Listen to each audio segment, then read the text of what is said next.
Kebakaran hanguskan bangunan aula dan rumah. Basarnas evakuasi pendaki di Gunung Kelabat. Pemusnahan barang bukti 8 senjata api ilegal rakitan.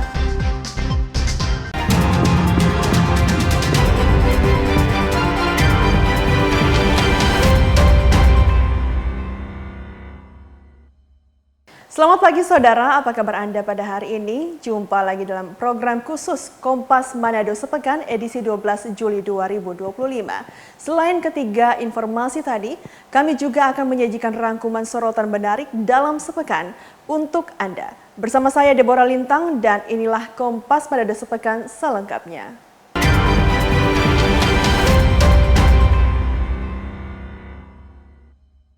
Saudara, berikut ini kita ikuti informasi pertama. Kebakaran terjadi di Jalan Ahmad Yani, Kecamatan Sario, Kota Manado belum lama ini. Dua bangunan yakni Aula Idaman dan sebuah rumah yang berdampingan hangus terbakar. Kobaran api terlihat jelas dengan cepat membakar seluruh isi bangunan Aula Idaman dan sebuah rumah di sampingnya. Sumber api berasal dari bagian belakang bangunan aula dan merembet ke sebuah rumah yang berada di samping. 12 unit mobil pemadam kebakaran pemerintah Kota Manado ditambah dengan 1 unit water cannon Polda Sulut diturunkan untuk memadamkan api. Kobaran api berhasil dipadamkan sekitar 1 jam lebih kemudian. Nampak pula warga yang tinggal berdekatan dengan bangunan yang terbakar langsung mengevakuasi barang mereka sementara ke tempat yang lebih aman. Dugaan sementara kebakaran terjadi karena hubungan arus pendek listrik. 4.15 tuh itu kalau salah. Terus Pak. 4.15 pas ada tanda satu bapak ngipet kita dibuka kan. Mobilnya idaman kebakaran. Baru kita ke belakang kita lihat. Oh, habis sudah. So besar kan. Kita lihat dari kipas mulai dari kipas. Dari kipas. Langsung mau langsung tapi barang langsung keluar. Langsung lari ke muka Oke, siap. Selamat barang-barang ini. Selamat. Untuk peristiwa kebakaran untuk perkiraan pukul 16.00 atau jam 4 sore dan kami dari kepolisian masih menyelidiki dan untuk saat ini arus lalu dengan kami berkoordinasi dengan lalu lintas untuk mengatur supaya tidak ada kemacetan. Apa yang terbakar ini, Pak? Informasi awal mula api dari belakang. Ya, yang terbakar apa ini, Pak? Kursi. Oke, maksudnya bangunan ini apa maksudnya? 2 unit bangunan, Pak. Ya, unit bangunan. Kebakaran ini juga menyebabkan kemacetan di ruas Jalan Ahmad Yani. Tidak ada korban jiwa dalam peristiwa ini, namun kerugian diperkirakan mencapai 1 miliar rupiah. Aldi Pascual, Kompas TV Manado, Sulawesi Utara. Sementara itu, saudara, kebakaran juga menimpa 1 unit mobil taksi online di Kota Manado. Dan kebakaran mobil ini terjadi di Jalan Yohanes, Kelurahan Wadea, lingkungan 4 Kota Manado. Pengemudi mobil dan 2 orang penumpang berhasil selamat dalam peristiwa tersebut. 1 unit mobil taksi online hangus terbakar di ruas Jalan WZ Yohanes atau Kandep Kelurahan Wadea, lingkungan 4 Kota Manado. Mobil tersebut terbakar akibat korsleting listrik dan menyebabkan percikan api dari bawah mobil saat akan mengantar penumpang ke Rumah Sakit Sentra Medika Minahasa Utara. Meski sempat dibantu warga memadamkan api, namun kobaran api dengan cepat membakar seluruh badan mobil.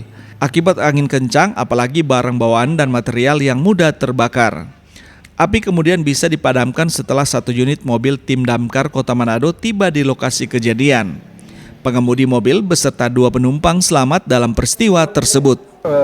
Orang soba asap kok keluar, no. Jadi DP sopir bilang ada orang bateria, ada api. Dia soba asap dan jadi asap tuh itu. Jadi dari kok berhenti kok turun tuh penumpang. Jadi disediakan tidak disediakan apa-apa tuh orang. Oh, jadi posisi ini kendaraan lagi berjalan ya, Pak? Iya, lagi berjalan. Oke, baru keluar asap ya, Pak? Iya. Korban itu sedang mengendarai mobil tersebut dan mengangkut mengangkut penumpang karena mobil itu dipakai in drive. Jadi dia mengangkut penumpang dari Klea, kemudian tepatnya dari rumah sakit khusus mata menanjak keterangannya bahwa ada warga yang melambai-lambaikan tangan, memanggil. Nah, dia menengok ke kanan, kemudian dia mendengar suara bahwa ada api di bawah mobil. Nah, dia cepat-cepat ke atas meminggirkan kendaraannya, kemudian turun, kemudian dia melihat ternyata benar ada percikan api di bawah mobilnya. Dalam kebakaran ini tidak terdapat korban jiwa, namun kerugian diperkirakan mencapai ratusan juta rupiah. Jimmy Dapar, Kompas TV Manado, Sulawesi Utara. Kita ke sorotan lain, Saudara. Gubernur Provinsi Sulawesi Utara bersama Kanwil Kemenak Sulut menyambut kepulangan jemaah haji di Bandara Internasional Samratulangi Manado pada Minggu pagi. Jemaah haji yang kembali ke Sulawesi Utara ini merupakan jemaah yang masuk dalam kloter 13, yakni dari Kota Mobagu, Bulamongondo Raya, Minahasa Tenggara, Kota Bitung, dan Kota Tomohon dengan jumlah 360 orang. Jemaah haji diterbangkan dari Balikpapan sekitar pukul 5 dini hari dan tiba di Manado pukul 6.59 pagi. Semua jemaah haji yang tiba dinyatakan dalam kondisi sehat. Kami sangat berharap dan tentunya jemaah kita pulang dalam keadaan sehat, ya. Semoga menjadi jemaah jadi haji yang mabrur gitu ya. Dan tentunya dengan pengalaman-pengalaman rohani selama di Mekah, tentunya akan menjadikan pengalaman juga nanti di Sulawesi Utara ini. Nah, perlu diketahui bahwa yang pulang ini pada hari ini adalah kloter 13 yang terdiri atas Kabupaten Bolamongondo Utara, Kabupaten Bolamongondo Selatan, Kabupaten Bolamongondo Timur, Bolamongondo sendiri, dan Kota Mobagu, serta Kota Bitung, Mitra, dan Tomohon. Insya Allah mereka tadi pada pukul jam 5 pagi telah diterbangkan ke Manado, dan insya Allah sesuai jadwal diberitahukan bahwasanya jam 6.59 sudah landing di Bandara Samratulangi. Sementara untuk kepulangan 332 jemaah haji asal Sulawesi Utara kloter 14 dijadwalkan akan tiba di Manado pada Selasa 8 Juli 2025 besok. Aldi Pascual, Kompas TV Manado, Sulawesi Utara. Saudara, suasana dan tangis haru warnai penjemputan kedatangan jemaah haji asal Provinsi Sulawesi Utara di Bandara Internasional Samratulangi. Sebanyak 332 jemaah haji yang tergabung dalam kloter 14 tiba di Manado pada Selasa pagi. Sebanyak 332 jemaah haji asal Sulawesi Utara yang tergabung dalam kloter 14 tiba di Bandara Internasional Samratulangi yang menumpangi 2 penerbangan.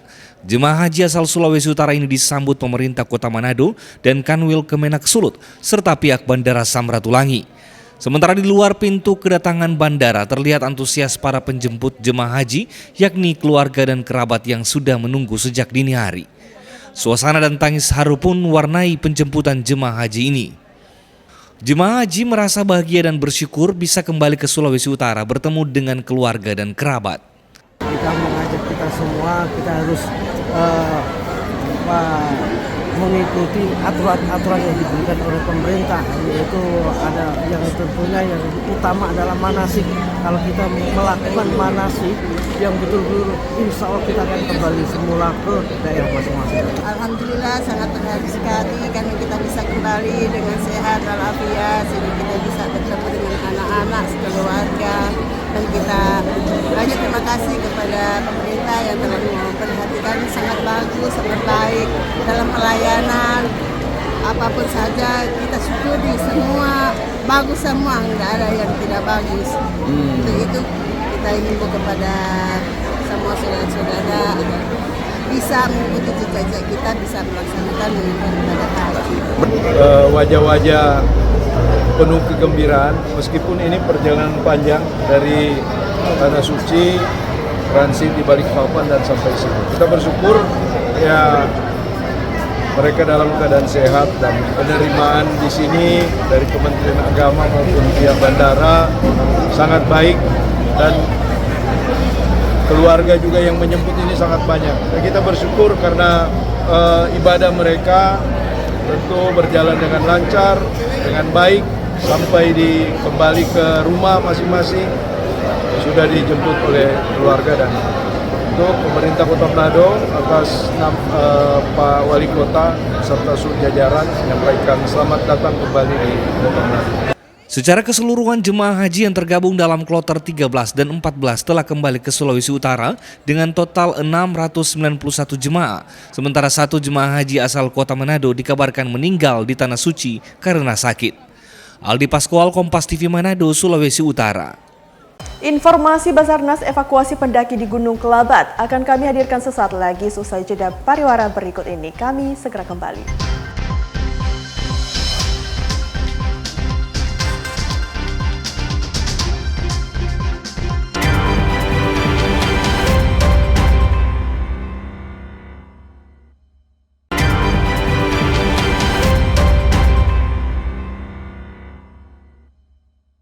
Kembali bersama kami dalam Kompas Manado Sepekan dan informasi kami lanjutkan tentunya untuk Anda saudara. Kantor Pencarian dan Pertolongan atau Basarnas Sulawesi Utara pada Senin dini hari berhasil mengevakuasi seorang pendaki yang mengalami sakit perut saat melakukan pendakian di Gunung Kelabat. Operasi keselamatan berlangsung di Gunung Kelabat, Kabupaten Minahasa Utara ketika seorang pendaki remaja bernama Nur Soleha umur 16 tahun asal Kota Bitung berhasil dievakuasi oleh tim rescue Basarnas Manado pada Senin 7 Juli dini hari. Korban mengalami sakit perut hingga tidak sadarkan diri saat berada di pos 4 Gunung Kelabat. Kejadian tersebut bermula saat ia bersama ke-6 teman lainnya melakukan pendakian pada Sabtu malam. Mengetahui kondisi tersebut, rekan korban menghubungi pihak orang tua yang kemudian langsung dilaporkan ke kantor Basarnas Manado. Mendapat laporan tersebut, tim rescue Basarnas langsung bergerak menuju lokasi.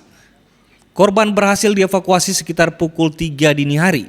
Setelah kondisi korban membaik, tim Basarnas langsung membawa korban ke Polsek Air Madidi untuk dijemput pihak keluarga. Basarnas Sulawesi Utara Kantor SAR Kelas A Manado bersama unsur gabungan berhasil mengevakuasi dari pendaki atas nama Nur Soleha yang mengalami sakit perut di pegunungan Gunung Kelabat. Jadi kami terima informasi pada malam hari, kurang lebih di jam 10 malam, dan langsung kami mengaksi menuju pos titik start di kaki Gunung Kelabat dan mulai melangkah di pukul 10.30. Dan pagi tadi sekitar jam 6 lewat, yaitu di tanggal 7 Juli 2025, korban berhasil diturunkan dari Pegunungan Kelabat ke Polsek Air Madidi dalam kondisi selamat. Basarnas mengimbau kepada seluruh masyarakat yang akan melakukan pendakian agar memastikan dan memperhatikan kondisi fisik dalam keadaan sehat sehingga bisa terhindar dari resiko. Jimmy Dapar, Kompas TV Manado, Sulawesi Utara. Sementara itu, saudara, tim SAR gabungan berhasil mengevakuasi seorang pendaki asal Kota Manado dari Gunung Kelabat di Kabupaten Minahasa Utara pada Kamis dini hari. Korban dievakuasi karena mengalami cedera bagian kaki saat mendaki. Operasi SAR dilakukan terhadap seorang pendaki yang mengalami cedera pada pergelangan kaki kiri dan kanan di pos 5 Gunung Kelabat, Kabupaten Minahasa Utara. Kejadian ini berawal saat korban dan keempat temannya melakukan pendakian pada Senin sore, namun saat berada di pos 5 korban mengalami cedera pada bagian kaki. Dalam kondisi tersebut, mereka bertemu dengan salah satu anggota RAPI yang sedang membawa tamu di jalur pendakian. Anggota RAPI tersebut kemudian melaporkan kejadian tersebut ke anggota SAR Manado untuk segera dilakukan evakuasi. Menanggapi laporan tersebut, tim SAR gabungan kemudian langsung melakukan pencarian dan berhasil menemukan korban yang sedang diturunkan secara mandiri oleh rekan-rekannya hingga di pos 2. Kepala Seksi Operasi Kantor Pencarian dan Pertolongan Manado mengarahkan satu tim rescue dan anggota RAPI Sulut untuk mengevakuasi korban yang berada di Gunung Kelabat pos 4. Pada pukul 20.30 kita tim SAR gabungan telah berhasil menemukan korban dan melakukan penanganan pada korban yang cedera kaki kiri dan kaki kanan. 00.40 tanggal 10 Juli 2025, korban berhasil dievakuasi oleh tim SAR gabungan dari pos 2 sampai pos Pamu. Selanjutnya diserahkan ke pihak keluarga. Setelah dilakukan pemeriksaan dan penanganan medis awal di lokasi, korban selanjutnya dievakuasi menuruni gunung oleh tim SAR gabungan dan langsung dibawa di kantor Basarnas dan kemudian diserahkan kepada pihak keluarga. Jimmy Dapar, Kompas TV, Minahasa Utara, Sulawesi Utara. Kita beralih ke sorotan lain, Saudara. Stabilisasi pasokan dan harga pangan Perum Bulog Divisi Regional Sulawesi Utara Gorontalo menggelar gerakan pangan murah. Dan pangan murah ini disambut antusias dari warga Kelurahan Tongkaina, Kecamatan Bunaken, Manado, Kamis siang. Gerakan pangan murah ini digelar Bulog di kantor Kelurahan Tongkaina yang disambut antusias warga untuk membeli bahan pokok dengan harga murah. Gerakan pangan murah ini menyiapkan sejumlah bahan pokok terutama beras SPHP 5.000 kg, minyak goreng 480 liter dan telur sebanyak 200 baki. Harga yang dijual pun terjangkau, yakni di bawah harga eceran tertinggi. Kepala Bulog Divisi Regional Sulut Gorontalo Ermin Tora bilang, dengan adanya kegiatan ini diharapkan masyarakat bisa mendapatkan harga bapok terutama beras dengan harga terjangkau. Berharap dengan pola ini masyarakat bisa mendapatkan beras dengan lebih baik, lebih mudah karena di dekat dengan tempat mereka dengan harga yang terjangkau. Dan kita juga akan mulai bersama-sama dengan Pemda, dengan Dinas akan mulai memperbanyak lokasi-lokasi untuk pelaksanaan gerakan pangan murah. Kita berharap dengan seperti ini masyarakat bisa lebih tenang dan harga di pasar juga bisa lebih stabil. Selain antusias, warga juga bersyukur di tengah harga bahan pokok yang mahal, terutama beras, warga bisa membeli dengan harga yang murah. Dengan bersyukur karena pemerintah memperhatikan akan rakyatnya ada karena beras sekarang sangat mahal. Jadi atas bantuan dari pemerintah biar murah, kami mengucap syukur karena pemerintah memperhatikan rakyatnya ada. Terima kasih. 2 karung dengan 5 kilo 58.000, jadi ambil 2 karung 116.000. Kita bersyukur karena kasihan beras sekarang naik, jadi kita bersyukur karena ada bantuan beras 58 dan 5 kilo. Iya, jadi terima kasih karena ada bantuan dari pemerintah. Terima kasih banyak dan memberkati. Terus apa lagi selain itu, Bu, yang Ibu beli? Selain beras apa yang Ibu beli? Juga minyak kelapa. Biasanya kurang di 20, sekarang ini kata cuma 15. Warga berharap harga bahan pokok terutama beras dan harga bapok lainnya secepatnya bisa stabil. Aldi Pascual, Kompas TV Manado, Sulawesi Utara. Saudara, kami akan hadirkan informasi terkait pemusnahan barang bukti 8 senjata api ilegal seusai jeda pariwara berikut ini. Kami segera kembali.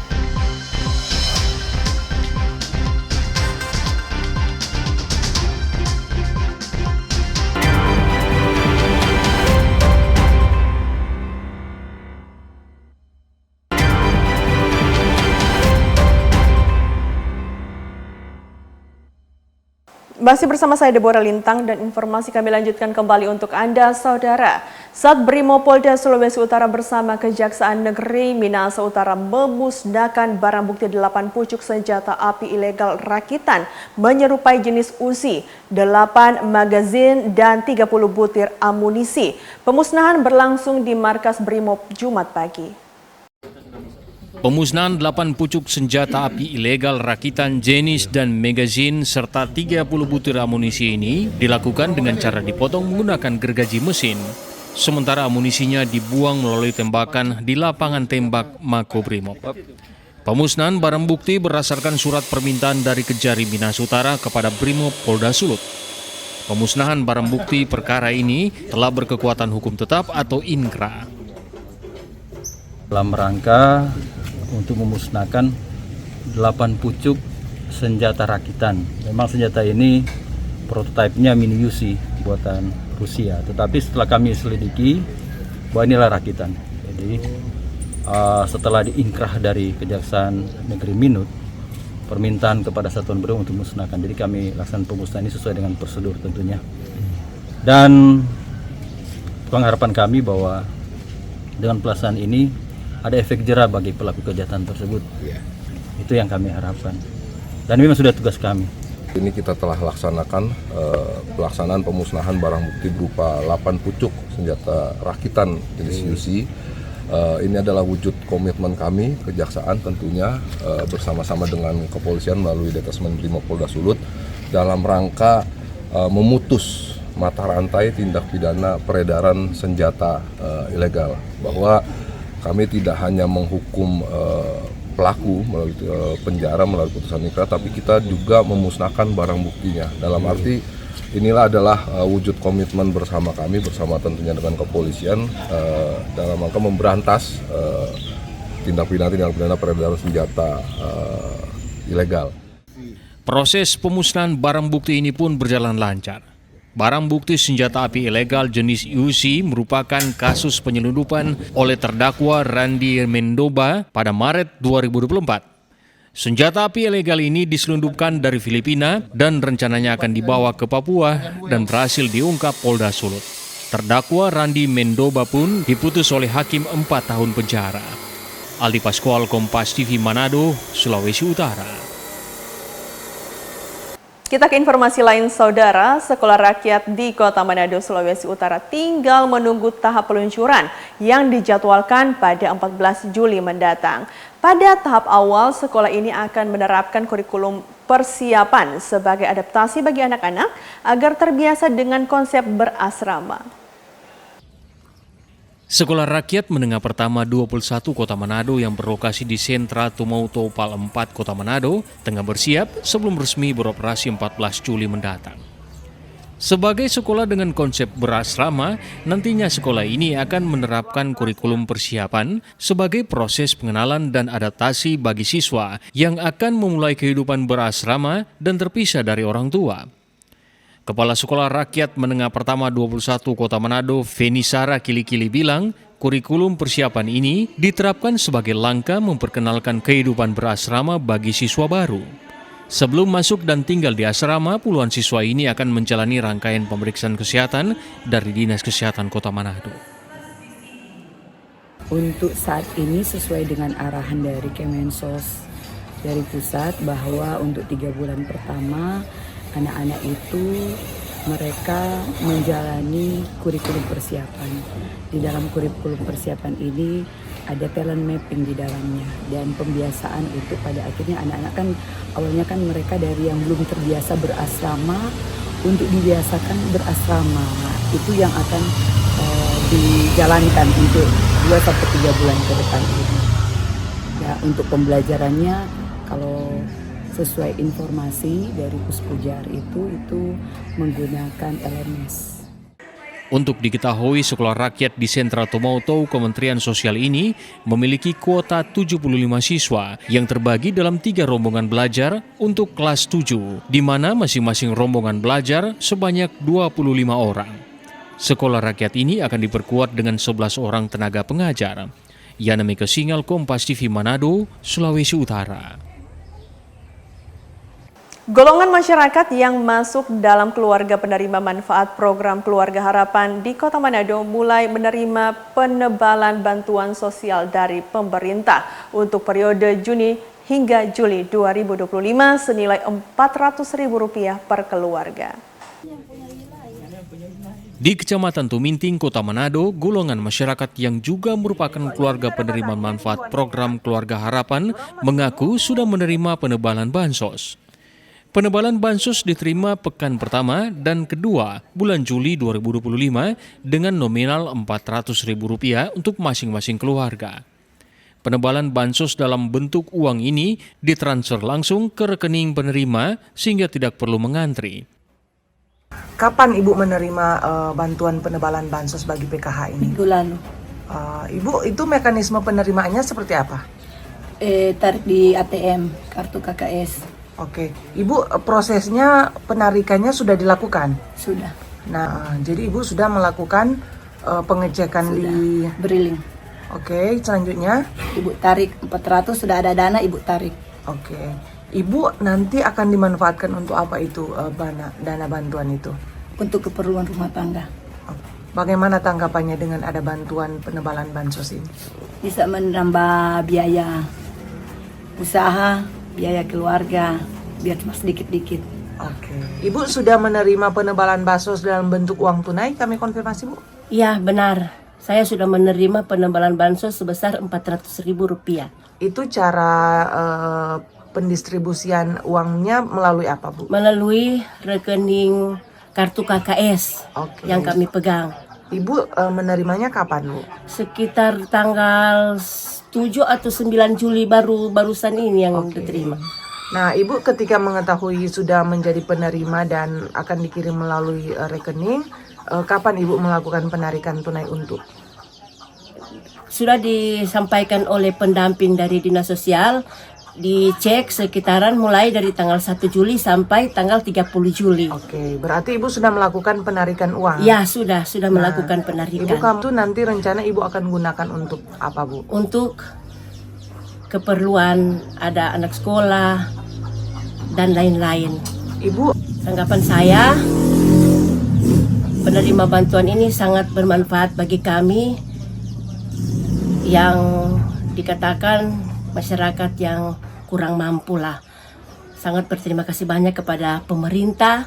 Sementara pihak PKH Kecamatan Tuminting mengatakan sesuai surat yang diterima dari Kementerian Sosial, proses distribusi penebalan bansos di Kota Manado sedang bergulir. Untuk pendistribusian penebalan bansos ini ke KPM, mereka sendiri yang melakukan pengecekan melalui Bank Himbara atau agen briling. Jadi karena mereka yang pegang, jadi bisa cek langsung. Oh, jadi Pak, untuk terinformasi data penerima penebalan bansos ini di Kecamatan Tuminting, mereka menerima semua dalam bentuk non tunai atau ada yang tunai, Pak? Semuanya untuk melalui uang tunai. Jadi untuk penebalan ini ada juga non tunainya. Jadi nanti mereka akan mendapatkan juga beras, bantuan beras 20 kilo. Itu beras dalam bentuk apa, Pak?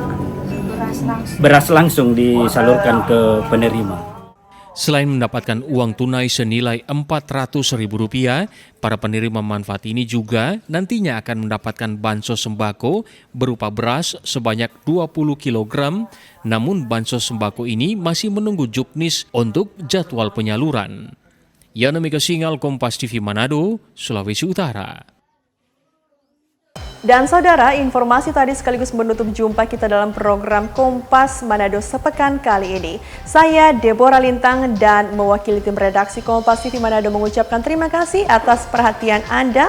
Selamat berakhir pekan, tetap jaga kesehatan, berpikir positif, dan sampai jumpa.